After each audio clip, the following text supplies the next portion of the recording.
চরিত্রটি হচ্ছে যেই পালা দলটাকে কেন্দ্র করে আমাদের এই সিনেমাটা, এই পালা দলের একজন মানে প্রধান যেই থাকেন আর কি দলের, তিনি হচ্ছেন বাবু ভাই।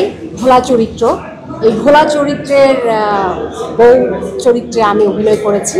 এখানে হচ্ছে শুধু আমি একা না, আমি তো বলেছি এর আগেও যে আমাদের যে বেহুলা দরদি আছে যে সিনেমাটি, এখানে আসলে অনেকেই জিজ্ঞেস করে নায়ক নায়িকা কে।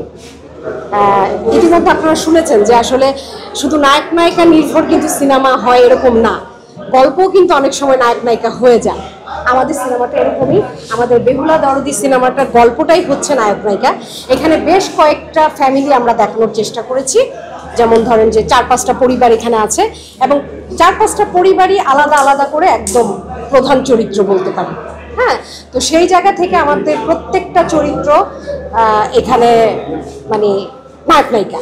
তো সেই জায়গা থেকে আমিও ভোলা চরিত্র যিনি করেছেন বাবু ভাই, ওনার বউ হিসেবে আছি।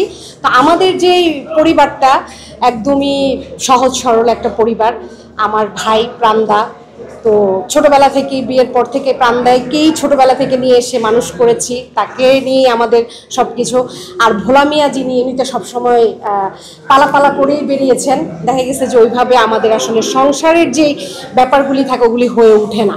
তো আমি নিঃসন্তানই থাকি। আসলে নিঃসন্তান কেন, কি জন্য, কি কারণে না, কি কারণে কেন, সেটাই আমরা কখনো আসলে এটা জানতে পারিনি। কারণ আসলে ওইভাবে যে জানবো বা কি কেন হয়েছে, অনেকবারই ভোলা মিয়াকে ওই শিউলি ক্যারেক্টারটা বারবারই বলে যে আমাদের তো কোনো সন্তান নেই, চলো একটু আমরা হাসপাতালে যাই, ডাক্তার দেখে, কিন্তু সেই সুযোগটা হয়ে ওঠেনি কখনো।